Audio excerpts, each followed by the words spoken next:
Salam sejahtera bagi kita sekalian, Shalom. Saudaraku, jika kejahatan itu menghancurkan, maka pasti kebaikan itu mengokohkan atau menghidupkan. Kita telah merasakan bagaimana kebaikan Tuhan dalam hidup ini, maka lakukanlah kebaikan dalam hidupmu. Bagaimana melakukannya? Mari kita belajar lewat firman Tuhan di saat ini. Namun sebelum itu, mari kita berdoa. Bapa kami dalam kerajaan sorga, kami sungguh mengucap syukur kepadamu Tuhan, untuk hari yang indah yang Tuhan anugerahkan bagi kami. Kami mau melakukan apa yang Tuhan kehendaki di sepanjang hari ini. Maka tuntun kami dalam firman-Mu, agar kami mau melakukan segala kebaikan-kebaikan yang Tuhan ajarkan bagi hidup kami. Di dalam nama Tuhan Yesus kami berdoa. Amin. Mari kita membuka Alkitab yang terdapat dalam Yeremia pasal 33 ayat 4 dan 5. Berbunyi demikian. Sebab beginilah firman Tuhan Allah Israel mengenai rumah-rumah di kota ini dan mengenai gedung-gedung istana Raja Yehuda yang dirobohkan untuk dipakai terhadap tembok-tembok pengepungan dan pedang. Orang akan masuk pertempuran melawan orang-orang Kasdim, dan kota ini akan penuh dengan bangkai-bangkai manusia yang telah kupukul mati karena murkaku dan kehangatan amarahku, sebab aku telah menyembunyikan wajahku dari kota ini oleh karena segala kejahatan mereka.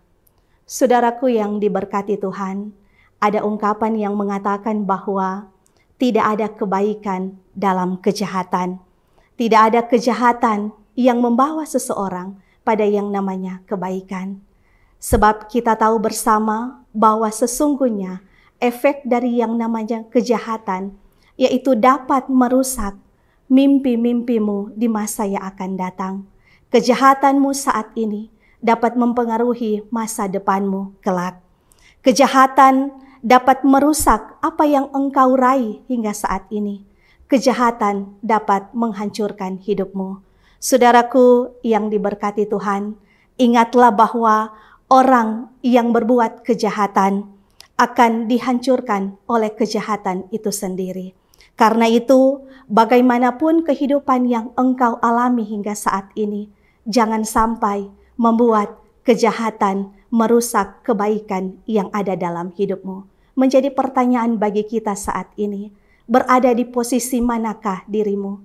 Apakah engkau orang baik atau apakah engkau orang jahat?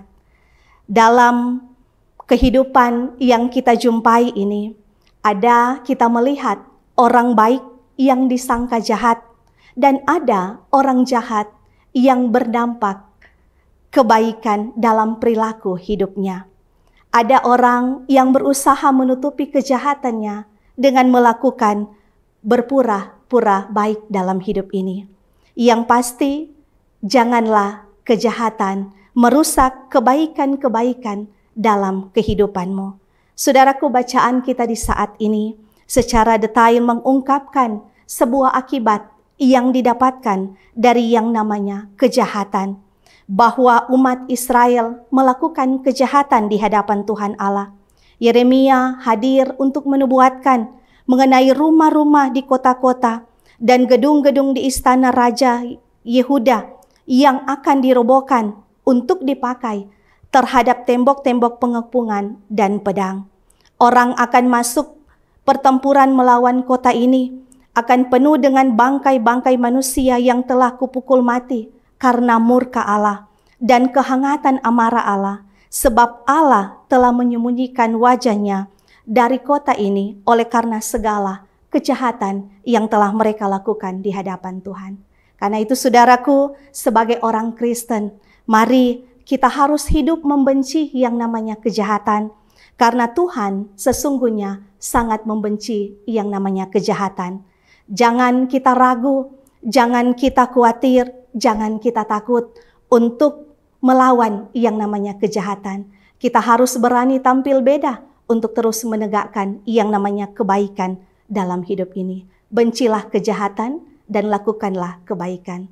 Tuhan Yesus selalu berada pada kehidupan orang yang melakukan kehendak-Nya. Amin. Mari kita berdoa. Bapa kami dalam kerajaan sorga, kami sungguh mengucap syukur kepadamu Tuhan, untuk firman-Mu yang tetap terus menguatkan iman kami. Mampukanlah kami Tuhan, untuk hidup dalam kebaikan-kebaikan yang Tuhan ajarkan bagi hidup kami.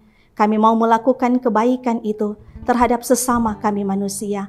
Jauhkan kami Tuhan dari tindakan-tindakan, pikiran-pikiran yang membawa kami melakukan kejahatan di hadapan Tuhan.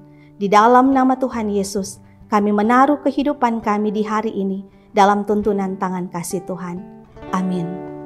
Bagaikan bejana siap dibentuk, demikian hidupku di tangan-Mu. Dengan urapan kuasa Roh-Mu, ku dibaharui selalu.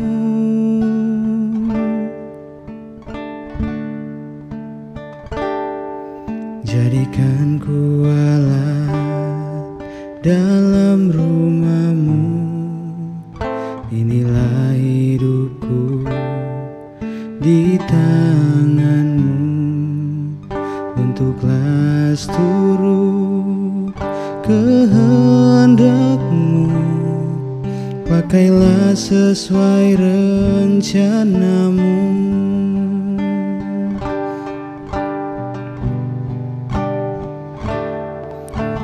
Ku mau seperti-Mu Yesus, disempurnakan selalu dalam segenap jalanku, memuliakan nama.